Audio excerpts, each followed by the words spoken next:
I am actually going to discuss leveraging exposomics to understand and address sleep as well as circadian health disparities across the life course. And while I don't expect everyone in the room to have a strong interest in this particular topic, I do think that my description of the science of sleep as well as its health implications that are actually widespread, I think it'll serve as a strong illustrative example of how exposomic approaches can help advance the science in a particular content area, and also how it can capture inherent complexities and accelerate translation of findings into meaningful change. I'll also very briefly describe some challenges and proposed solutions that have been identified by sleep experts. And so with that, I'm going to start with background of sleep from the most macro level possible, in that we're all a part of the cosmos, or this vast universe where all space, energy, and matter are contained. And we're, by chance, just in this one particular galaxy called the Milky Way. And within this galaxy, we're a part of a solar system that's bound by the gravitational pull of the sun, which orbits, we orbit for 365 days, while on Earth, which rotates on its axis for a little over 24 hours. And it's this rotation of the Earth that actually causes a shift between day and night. And it's this rotation of the Earth on its axis that leads to circadian rhythms that influence biological processes that impact essentially every cell, tissue, and organ in the body. And so circadian rhythms are actually represented by the green line in this two-process model of sleep regulation. And the main master circadian clock is considered the suprachiasmatic nucleus, which is housed in the hypothalamus of the brain, which regulates the pineal gland that secretes melatonin, the hormone that makes you fall asleep. And so the homeostatic sleep drive is represented by the blue line as, again, a part of this two-process model for sleep regulation. And it's important for social and biological reasons that the sleep-wake cycles are synchronized with the environmental night and day. And actually, the strongest synchronizing agent happens to be environmental light, because it hits the retina of a human eye and it causes a cascade of biological processes that lead to wakefulness and alertness. And so that's just the tip of the iceberg in terms of the biology, physiology, but I do want to mention that sleep health in itself is actually multidimensional. People think it's simple, but it can be rather complex.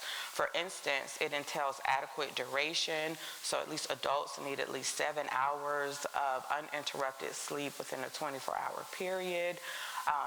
Sleep needs to be highly efficient, meaning you should spend at least 85% of your time in bed actually sleeping when that's the intention. Also, appropriate timing. So we've evolved to sleep at night and have activity during the day to avoid circadian misalignment. There's also sustained mental alertness, so we should avoid excessive daytime sleepiness.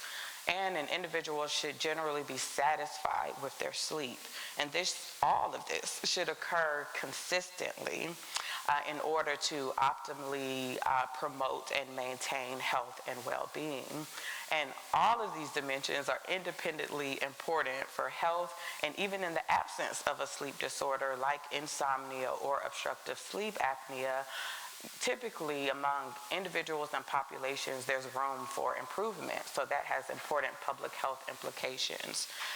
And also, just sleep duration alone, there are recommendations that actually differ across an individual's lifespan. For instance, newborns should get around 14 to 17 hours of sleep, and again, adults at least 7 hours. And so all of this information so far reveals inherent complexities and certainly a deep connection between human biology and one's environment. all the way into the cosmos or the universe. And so also it clearly demonstrates that we need data collection on multiple sleep dimensions since they're independently important, and these measures should happen repeatedly over time. And we need to take a life course perspective since there are many important changes across the life course. And so the top figure represents a hypnogram, which shows or illustrates the various stages of healthy sleep. And the bottom figure is of circadian alignment, again, where biology aligns with the external environment, light and dark cycle. And so anything that is a physical or psychological threat can influence sleep. For instance, inopportune exposure to artificial light, for instance, extreme temperatures, either too hot or too cold, noise pollution, poor air quality, nutrition in terms of quality, but also timing of food intake, physical activity with regard to its intensity, but also timing, medication use and timing, and various sources of psychological stress can all impact sleep duration, sleep quality, and sleep timing, which are independently important for health and can have synergistic effects if they're both adversely affected. And so again, these environmental exposures can lead to sleep disruptions and also circadian misalignment, which has already been shown through both experimental and observational studies to influence many different common health outcomes, including depression, because sleep is important for cognitive performance and mood regulation, but also obesity due to appetite regulating hormones like ghrelin and leptin being influenced by sleep deprivation, hypertension due to the non-dipping of blood pressure that should happen when someone falls asleep, also diabetes due to glucose intolerance and insulin insensitivities, a compromised immune system because sleep deprivation influences the protective cytokines that circulate in a human body. Also cardiovascular disease due to increased CRP and oxidative stress, as well as certain cancers because melatonin is not only a sleep agent, but it also is believed to be an antioxidant. And so I want to point out these environmental burdens are most common among minoritized groups, and so we want to capture these data if we're interested in intervening on improving sleep and then subsequent health outcomes. And so in terms of the actual data, indeed, disparities in sleep exist. And for the sake of time, I'll just mention a few. For instance, we know that minoritized groups, especially Black individuals followed by Latinos, are more likely to have short sleep, so less likely to get the recommended amount of sleep, less likely to get good quality or efficient sleep. Again, 85% of one's time in bed sleeping when that's the intention, so you're not up all night. And then where the data exists, minoritized groups are also less likely to get deep or slow wave sleep, which is considered physiologically restorative. And alarmingly, these disparities actually start very early in life. There's relatively new data showing that disparities in sleep emerge as early as 6 months of life. So if I just mentioned disparities in getting slow wave, physiologically restorative sleep, and if sleep is important for cognitive performance, and the disparities start at 6 months of age, think about the implications in terms of one's health trajectories. And so not only do those disparities start early, we know that Black children, for instance, are 4 to 6 times more likely to have sleep disordered breathing, which means less oxygen to the brain, for example. Again, let's consider the implications.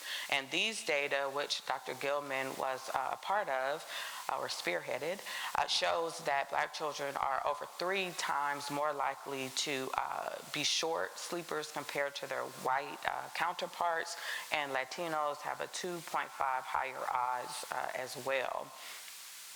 And so all of the sort of dynamic, multifactorial, and multiple levels of influence I've already mentioned may seem overwhelming or complex, but they can be readily organized and better understood by leveraging the well-known socio-ecological framework, which for this slide I've tailored to sleep and circadian rhythms.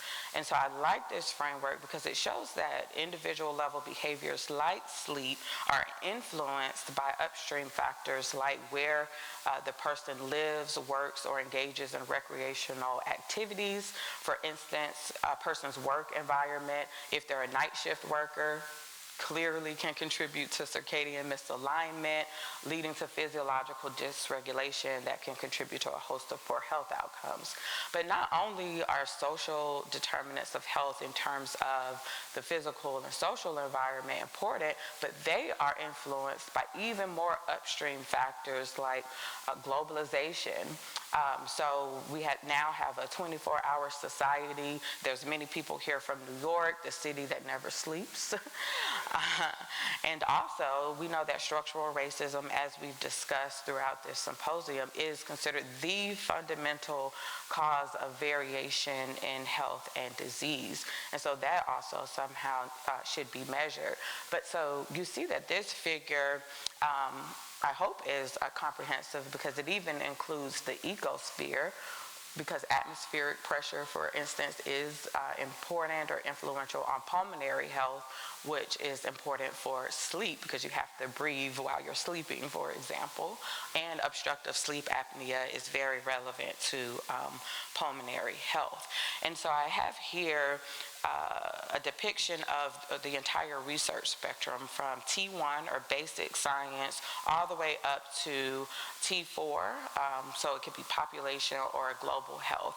And so the exposome fits very well in terms of capturing the multiple levels of influence. But there are undoubtedly some important challenges, but also opportunities. And just to name a few, just like many other research areas, it's common for investigators to essentially take a simplified reductionist approach where, for instance, in sleep, our most common approach was to investigate the impact of sleep on hard outcomes like obesity or type 2 diabetes. And now another common or popular approach is to investigate the influence of upstream factors on sleep as an outcome, so separate from its downstream consequences. For instance, it's popular to consider the influence of artificial light at night in relation to sleep health, but clearly, if we could paint a more comprehensive picture, then we could also have a larger impact. And in fact, just to pick on sort of my own research group, we've investigated really important exposures that have been described in the symposium, like yesterday, for instance, related to traumatic childhood experiences, which are relatively common in the United States and across the globe. And some of these measures include sexual and physical abuse, and even exposure to natural disasters before the age of 18. And you see these data where, independent of anything that happened to the individual as an adult, their sleep was worse compared to individuals who did not experience a trauma before the age of 18. And so this data is fantastic, and it underscores the need for a life course approach. However, it's not totally comprehensive in that we didn't include hard outcomes that are often of interest to decision makers. And so I've been fortunate to be a co-chair for an NIH-funded workshop focused on sleep health disparities. And this was even before sort of thinking about the exposome for the most part, but coincidentally, all of the themes that emerged from working with experts in sleep and health disparities, they're all relevant to exposomic approaches. For instance, the first theme that was identified was the need to develop and promote integrative research on sleep health disparities. So we need to include the upstream determinants with the downstream consequences, and that way we can investigate the causes as well as the consequences, and then that can inform interventions. And we also very clearly need to build the research infrastructure as well as training opportunities in this field, something that's obviously relevant to the exposome as well. And this is just a depiction showing that we have tools, at least in theory, to measure all of these levels of influence. I know the representative from ECHO mentioned we could leverage data from NASA.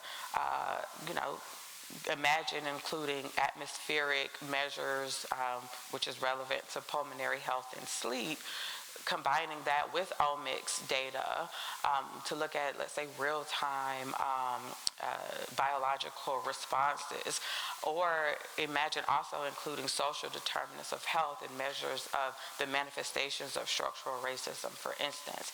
And so we have tools like satellite data and sensors in the physical environment, like in a person's home or neighborhood, to measure air quality and temperature and noise and so forth.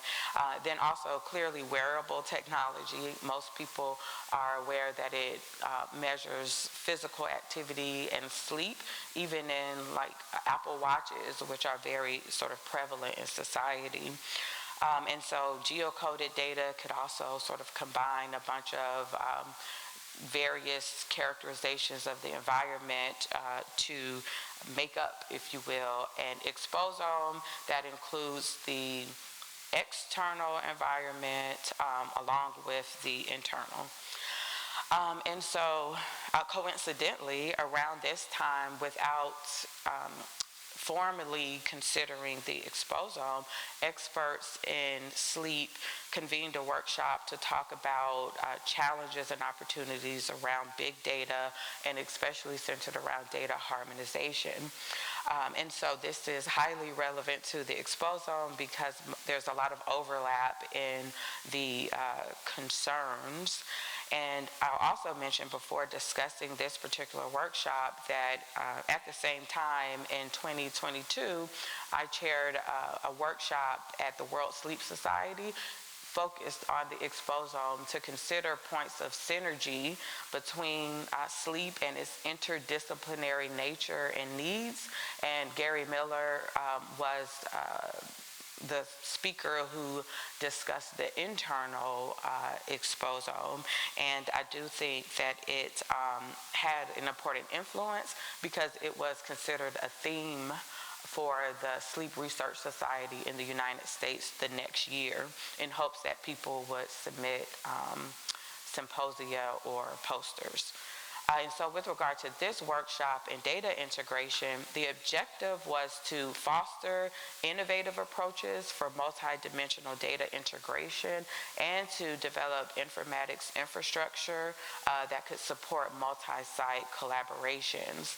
And so the barriers that were identified for data integration are common across content areas, but there's a need for storage of data that's not in silos, because there's also a lack of infrastructure for data sharing both within and across various institutions.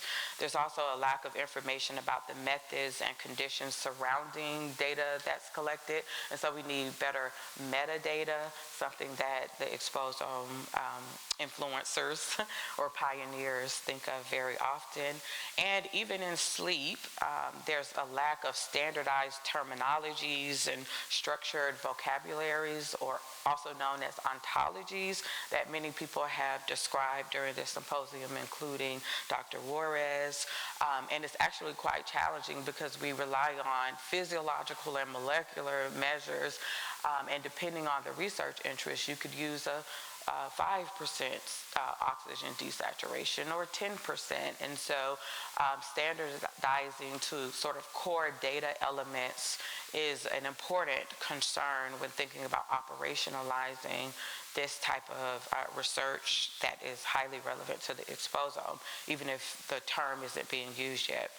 And also, there was an acknowledgement of the extensive time and expenses that are required for data curation and harmonization. And we know that resources aren't often provided for this very important work. And so this paper lists a host of comprehensive recommendations, but the key recommendations include fair data standards. So essentially, we need to collect and store data that's findable, accessible, interoperable, and reusable, and also identify cohorts of sleep-relevant data across the globe, and certainly national here in the U.S. And we also should define the most relevant core sleep data elements and agree on them to be included in all studies, regardless of sort of the outcome of interest, so that we have a certain level of standardization, which will aid in this data integration and harmonization initiative that is the next best step for operationalizing this type of work. And then I'll just end by acknowledging that I'm very proud that this area has made some important progress, in that there is a national sleep research resource that is a repository for sleep data, can be accessed by anyone. And my mentor is spearheading this effort, Susan Redline. And also, there's the NHLBI Biodata Catalyst cloud environment that sleep researchers, I haven't started using it, but it's being used for like high computational work. And then lastly, there are already efforts underway to create ontologies in the sleep field. And so in closing, I just wanted to mention that, this is prime time and opportunity to take a more systematic, intentional approach to doing this work across content areas, but perhaps we should start with the areas that are considered essential to human health. And I think we could make major progress. And so even if you weren't interested in sleep, I hope that this was a great example of how exposomic approaches can be employed. And thank you for your time.